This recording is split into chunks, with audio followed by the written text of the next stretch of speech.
Bismillahirrahmanirrahim. Assalamualaikum warahmatullahi wabarakatuh. Waalaikumsalam warahmatullahi wabarakatuh.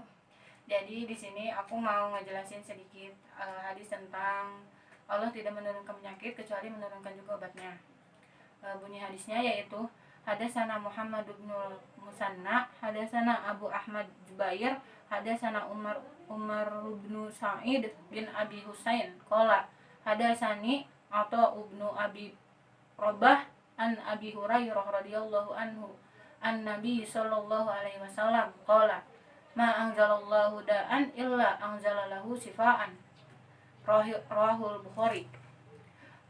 Arti dari hadis tersebut yaitu menceritakan kepada kami Muhammad bin Al-Musanna, menceritakan kepada kami Abu Ahmad Al-Jubairi, menceritakan kepada kami Umar bin Sa'id bin Abi Husain. Dia berkata, menceritakan kepadaku Atha bin Abi Robah dari Abu Hurairah radhiyallahu anhu dari Nabi Shallallahu alaihi wasallam. Beliau bersabda, Allah tidak menurunkan penyakit kecuali menurunkan juga obatnya. Hadis riwayat Al-Bukhari. Jadi Rasulullah SAW dari sejumlah hadis memastikan bahwa setiap penyakit itu pasti ada obatnya. Jika penyakit yang tidak ada obatnya sampai sekarang yaitu bukan tidak ada obatnya, bisa jadi lantaran belum ditemukan obatnya oleh para ahli atau para ilmuwan. Mengutip dari hadis Rasulullah SAW yang diriwayatkan oleh Imam Bukhari, dalam hadis tersebut diterangkan bahwa Aisyah radhiyallahu anhu bertanya kepada Rasulullah Shallallahu alaihi wasallam mengenai wabah penyakit.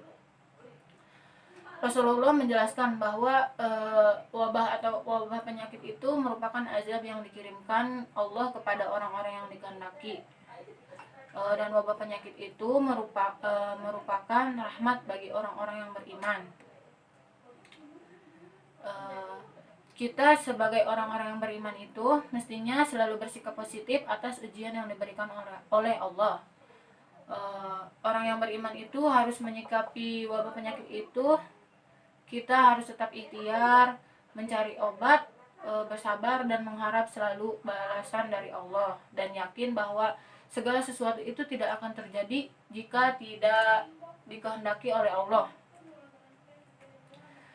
Jika kita tetap sabar, ikhtiar dan terus mencari obat bagi penyakit yang diderita atau yang ada itu, maka wabah penyakit itu menjadi rahmat bagi kita orang-orang yang beriman.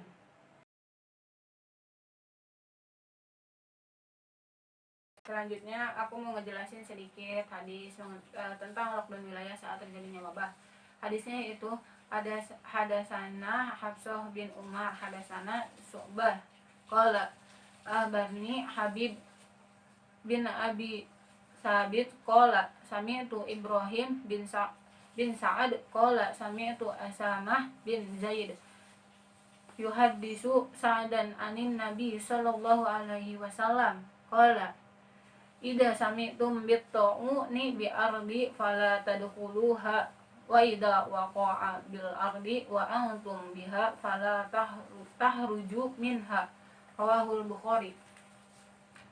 Arti dari hadis tersebut yaitu menceritakan kepada kami Hafs bin Umar, menceritakan kepada kami Syu'bah, ia berkata, mengabarkan kepadaku Habib bin Abi Sabit, ia berkata, aku mendengar Ibrahim bin Sa'ad, ia berkata, aku mendengar Usamah bin Zaid menceritakan dari Sa'ad dari Nabi Shallallahu alaihi wasallam bahwasannya beliau bersabda, jika kamu mendengar wabah di suatu wilayah, janganlah kalian memasukinya, dan jika terjadi wabah di tempat kamu berada, maka jangan tinggalkan tempat itu.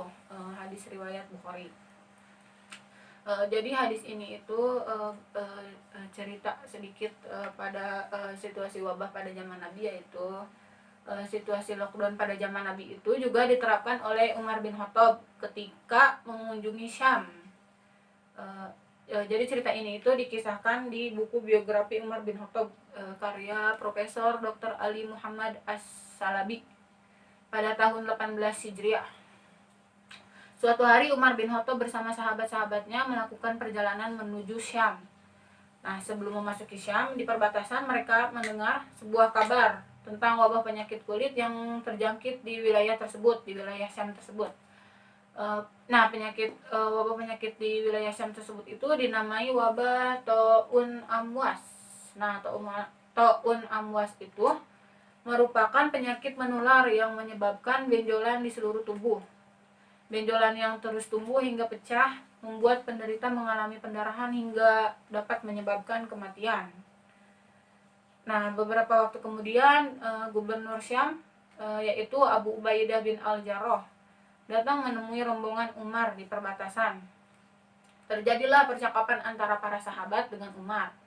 Akhirnya mereka bersepakat untuk mengikuti hadis Nabi yang telah dijelaskan tadi untuk tidak masuk ke daerah Syam yang sedang mengalami wabah dan mereka pulang kembali ke Madinah. Nah, pada saat itu Syam itu diberlakukannya lockdown atau karantina wilayah.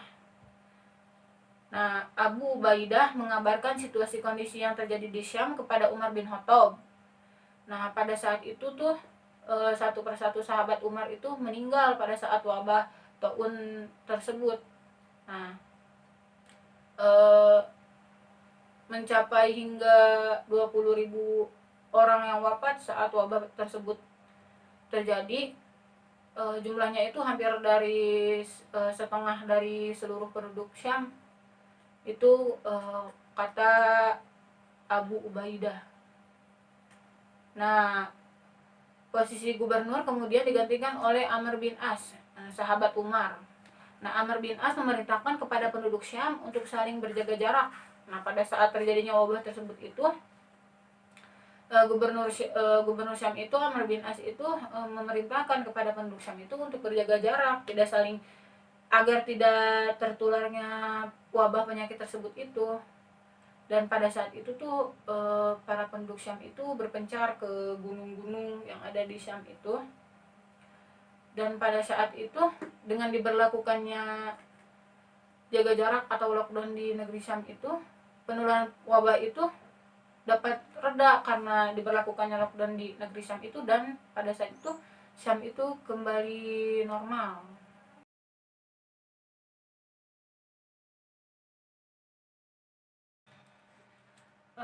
Hadis tentang karantina orang yang sakit, yaitu bunyi hadisnya qala Abu Salamah bin Abdurrahman sami'tu Abu Hurairah an Nabi sallallahu alaihi wasallam qala la turidul mumrido alal musih, rawahul Bukhari. Arti dari hadis tersebut yaitu Abu Salamah bin Abdurrahman berkata, aku mendengar Abu Hurairah dari Nabi Muhammad sallallahu alaihi wasallam, beliau bersabda, janganlah kalian mencampur baurkan yang sakit dengan yang sehat. Nah, seperti yang terjadi sekarang di Indonesia, yaitu adanya virus COVID-19, di mana virus itu menyebar dengan cepat melalui kontak langsung dengan orang yang terpapar virus tersebut. Menurut WHO, karantina merupakan pembatasan kegiatan atau pemisahan orang yang tidak sakit tetapi dapat terpapar penyakit menular. Tujuan karantina yaitu untuk memantau gejala atau mendeteksi penyakit tersebut, seperti halnya dengan isolasi, di mana jika ada seseorang yang terpapar virus COVID-19, maka ia harus melakukan isolasi selama 14 hari agar tidak menyebar kepada orang yang tidak terpapar. Orang yang melakukan isolasi tidak boleh melakukan kontak langsung dengan orang lain, kecuali dengan tenaga medis yang telah mematuhi prosedur kesehatan agar tidak tertular.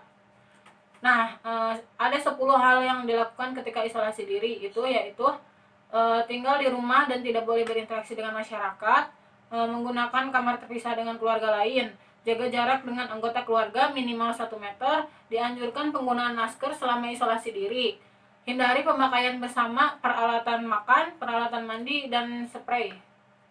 Terus lakukan pengukuran suhu harian dan observasi gejala klinis seperti batuk atau kesulitan bernapas.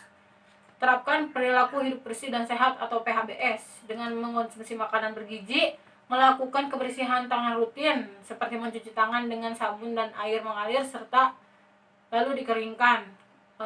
Terus lakukan etika ketika batuk dan bersin. Berada di ruangan terbuka dan berjemur di bawah sinar matahari setiap pagi sekitar pukul 10 sampai 11. Karena itu gunanya untuk meningkatkan imunitas tubuh. Terus jaga kebersihan rumah dengan cairan disinfektan. Terus hubungi fasilitas kesehatan jika keadaan selama isolasi itu memburuk.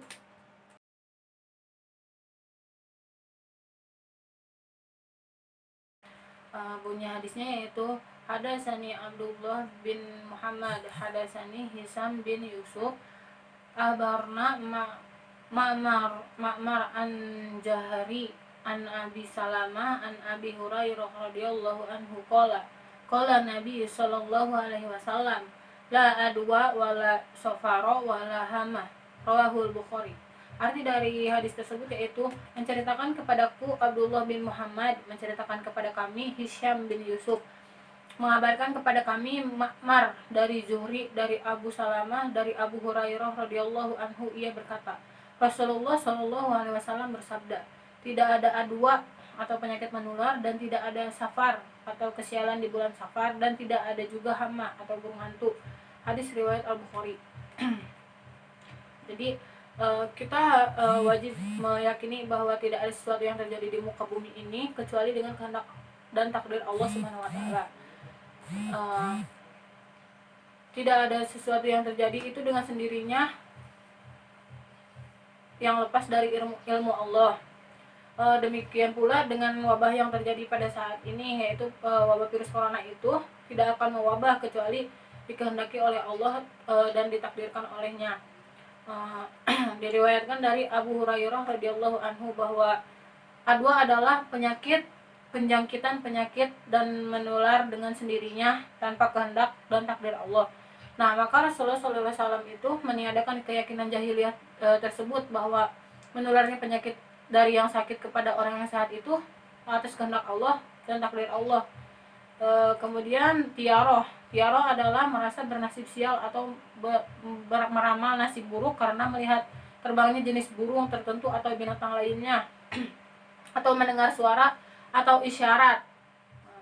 Nah, ini juga termasuk keyakinan pada masa jahiliyah yang ditiadakan oleh Rasulullah SAW dalam sabdanya, tidak ada tiaroh atau kesialan, bahwa kesialan itu terjadi apabila Allah kehendaki menimpa seseorang dan menakdirkannya. Terus hama adalah burung hantu. Orang-orang jahiliyah itu merasa bernasib sial dengan melihatnya apabila ada burung hantu hinggap di atas rumah salah seorang. Mereka merasa akan ada kematian. Maksud sabda beliau itu yaitu tidak ada burung hantu adalah menolak anggapan yang tidak benar. Bagi seseorang muslim harus menghilangkan keyakinan tersebut bahwa kecelakaan atau kesialan itu merupakan kehendak dari Allah juga. Kemudian Safar adalah bulan kedua dari tahun Hijriah. Posisinya setelah bulan Muharram. Orang-orang jahiliyah beranggapan bahwa bulan ini membawa nasib sial atau tidak menguntungkan. Nah, Rasulullah Shallallahu alaihi wasallam mengingkari keyakinan dan meniadakannya bahwa semua bulan itu adalah milik Allah. Dia tetapkan dan di dalamnya kebaikan dan keburukan dengan kehendak dan takdirnya. Juga hikmah, bukan semata-mata Safar maka pasti akan sial. Nah, wabah virus corona ini tidak menularkan penyakit atau menyakit banyak orang yang terkena wabah virus corona ini kecuali dengan kehendak atau takdir Allah Subhanahu wa taala. Allah itu menakdirkan setiap sesuatu itu sekaligus juga dengan hikmah dari setiap kejadian yang terjadi itu. Apabila hukum Allah di dunia ini dijatuhkan, maka yang terkena dampaknya bukan hanya orang-orang zalim saja. Sebagian orang-orang yang tidak terlibat dalam kezaliman tersebut juga bisa terkena dampaknya. Karenanya hendaknya kita saling beramal ma'ruf nahi munkar agar hukuman Allah tidak diturunkan di tengah masyarakat kita. Karenanya apabila sebagian kaum muslimin yang soleh terkena dampak virus corona ini, maka sakitnya tersebut itu akan membawa kebaikan bagi orang-orang muslim.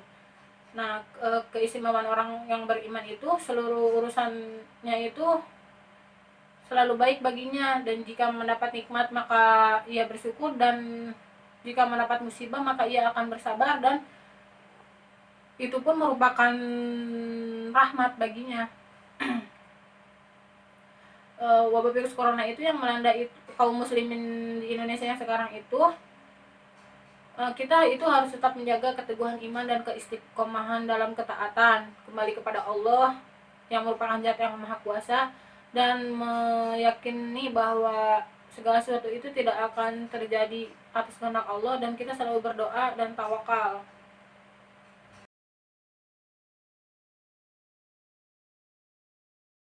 Bunyi hadisnya yaitu hadatsana Ishaq ahbarna Habbana, hadatsana Daud bin Abil Furaj, hadatsana Abdullah bin Buraidah, an Yahya bin Ya'mar, an Aisyah zaujin Nabi sallallahu alaihi wasallam, annaha ahbarathu annaha salat Rasulullah sallallahu alaihi wasallam anit tauni fa ahbaraha Nabi sallallahu alaihi wasallam annahu kana adaban yab'athullahu ala may yasha faj'alhullahu rahmatan lil mu'minin falaisa min abdi yaqa'u ta'unu fayamkusu fi baladihi sabira ya'lamu annahu la yusibahu illa ma kataballahu lah illa kana lahu mislu ajri syahid, rawahul Bukhari. Nah, arti dari hadis tersebut itu yaitu menceritakan kepada kami Ishaq, mengabarkan kepada kami Habban, menceritakan kepada kami Daud bin Abi al-Furaj, menceritakan kepada kami Abdullah bin Buraidah, dari Yahya bin Ya'mar, dari Aisyah istri Nabi Muhammad SAW. Ia memberitahunya bahwa dirinya pernah bertanya kepada Rasulullah SAW perihal taun atau wabah penyakit. Lalu Nabi SAW memberitahunya, dahulu taun adalah siksa yang dikirimkan Allah kepada siapa saja yang dikehendakinya. Lalu Allah menjadikannya rahmat bagi orang-orang mukmin. Tiada seorang hamba yang tertimpa taun kemudian menahan diri di negerinya dengan bersabar, seraya menyadari bahwa taun tidak akan mengenainya kecuali apa yang telah Allah tetapkan bagi dirinya, melainkan baginya pahala seperti pahala orang yang mati syahid. Hadis riwayat Al-Bukhari. Nah, penjelasan dari hadis yang telah dibacakan tadi itu yang pertama bahwa wabah penyakit itu adalah ajab yang dikirimkan Allah untuk orang-orang yang ia kehendaki, seperti wabah campak pada pasukan Abrahah menurut Imam Muhammad Abduh. Nah, yang kedua, orang yang beriman menyikapinya dengan tetap berikhtiar melakukan langkah antisipasi dan mencari obat, kemudian bersabar dan terus mengharapkan balasan dari Allah, serta yakin bahwa tidak ada sesuatu pun yang terjadi itu di luar kuasa atau takdir Allah. Ketiga, jika orang yang beriman itu wabah penyakit bagi orang yang beriman itu merupakan rahmat bagi orang yang beriman, dan orang yang beriman itu mendapat balasan seperti orang yang mati syahid. Siapa yang menghadapi wabah lalu dia bersabar dengan tinggal di dalam rumahnya, seraya bersabar dan ikhlas, sedangkan dia mengetahui tidak akan menimpannya kecuali apa yang telah ditetapkan Allah kepadanya, maka ia mendapat pahala seperti orang yang mati syahid. Nah, hadis yang tersebut itu menjelaskan ketika terjadinya wabah yang menular itu, lalu seseorang itu berada di rumah untuk menghindari agar tidak tertular atau menularkan penyakit kepada orang lain, maka orang itu sama saja mendapat pahala seperti orang yang mati syahid, meski orang yang bersangkutan itu tidak meninggal karena wabah tersebut.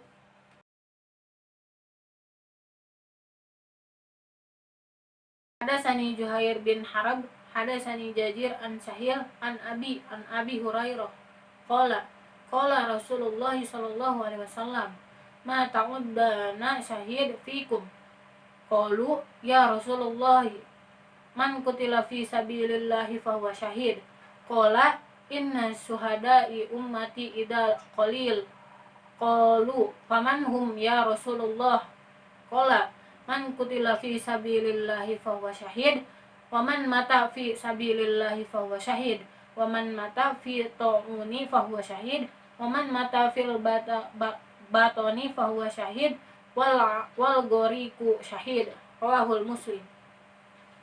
Arti dari hadis tersebut yaitu menceritakan kepadaku Juhair bin Harb, menceritakan kepada kami Jarir dari Suhail dari ayahnya dari Abu Hurairah, ia berkata, Rasulullah Shallallahu Alaihi Wasallam bertanya kepada para sahabatnya, siapakah orang yang mati syahid di antara kalian?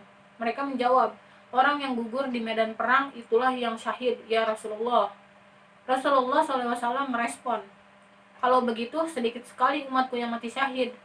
Mereka bertanya, lalu siapa saja mereka ya Rasulullah? Beliau menjawab, orang yang gugur di medan perang itu syahid, orang yang mati di jalan Allah bukan perang juga itu syahid, orang yang mati karena tertimpa taun atau wabah pun syahid, orang yang mati karena sakit perut juga syahid, dan orang yang mati tenggelam juga syahid. Hadis riwayat Muslim. Nah, yang pertama itu orang yang berperang itu termasuk orang yang mati syahid karena mereka mendapat kemuliaan di dunia juga di akhirat, sehingga bisa dikubur tanpa harus lebih dulu disolatkan atau dimandikan. Peperangan itu juga terjadi pada zaman Nabi ketika perang Uhud, yaitu dari Jabir bin Abdullah radhiyallahu anhu bahwa Nabi SAW bersabda ketika jenazah korban perang Uhud, jangan kalian mandikan mereka karena setiap luka atau darah akan mengeluarkan bau harum minyak misk pada hari kiamat. Itu dari hadis riwayat Ahmad yang dinilai sahih oleh Su'aib al-Amaut. Nah, yang kedua yaitu orang yang meninggal di jalan Allah bukan karena perang juga merupakan orang yang mati syahid. Karena orang yang meninggal memperjuangkan atau jihad Islam juga digolongkan sebagai mati syahid, mereka tetap wajib dimandikan seperti umumnya jenazah muslim. Juga tetap dimandikan, dikafani, dan dimakamkan. Para ulama menyebutnya dengan istilah syahid akhirat. Di akhirat dia mendapat pahala syahid, namun di dunia dia ditangani sebagaimana umumnya jenazah. Nah, yang ketiga itu orang yang meninggal karena wabah. Nah, orang yang meninggal karena wabah ini juga sama keistimewaannya dengan orang yang meninggal di jalan Allah. Mereka termasuk mati syahid, di mana jenazahnya ditangani sebagaimana umumnya jenazah orang muslim. Tetapi dalam konteks pandemi COVID-19 ini seperti sekarang, jenazah itu tidak dapat dimandikan sebab dikhawatirkan mayat bisa menyebarkan virus lebih luas dan akan menimbulkan kemadorotan. Tetapi jenazah bisa disolatkan dan diperlakukan sebagaimana mestinya ketentuan dalam Islam, seperti proses dimandikan yang diganti dengan tayamum. Nah, yang keempat yaitu orang yang mati karena sakit perut. Orang yang meninggal karena sakit perut itu juga termasuk orang yang mati syahid. Hanya saja sakit perut di sini itu akibat adanya penganiayaan atau sikap zalim yang dilakukan orang lain kepada orang yang meninggal karena sakit perut tersebut. Nah, orang yang kelima itu orang yang mati tenggelam. Orang yang mati tenggelam itu juga termasuk orang yang mati syahid. Berdasarkan hadis riwayat Muslim adalah orang yang mati karena tenggelam, mereka digelari oleh Nabi SAW sebagai mati syahid, namun jenazahnya disikapi sebagaimana jenazah kaum muslim pada umumnya.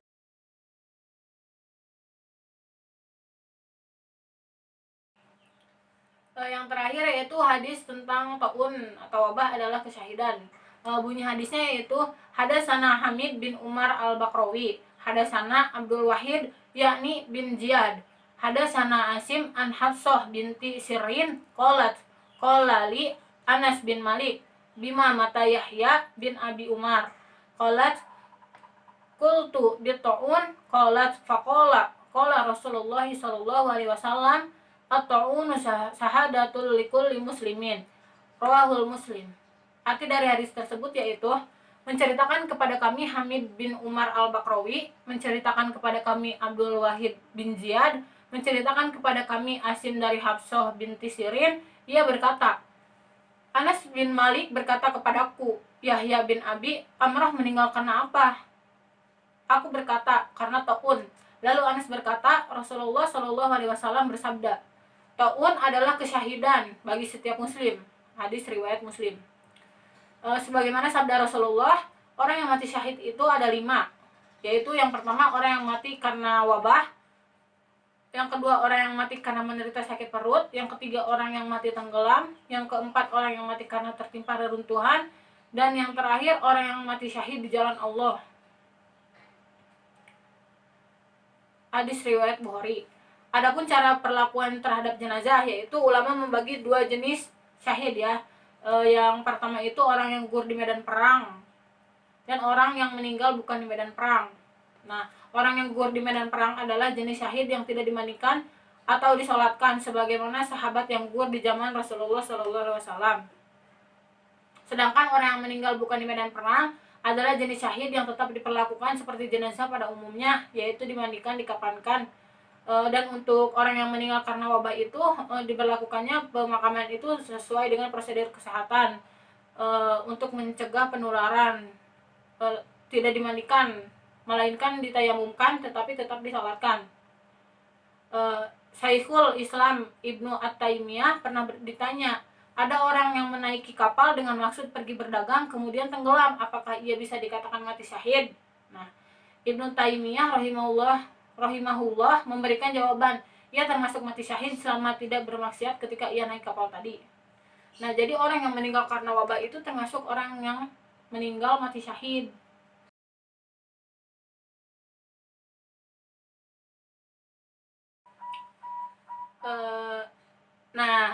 Nilai pendidikan yang dapat diambil dari ketujuh hadis yang telah dijelaskan tadi.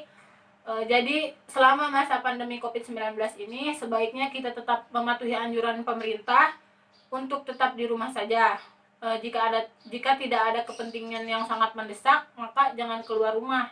Dan jika keluar rumah pun sebaiknya kita menggunakan masker dan tetap melakukan social distancing agar kita dapat memutus mata rantai virus COVID-19.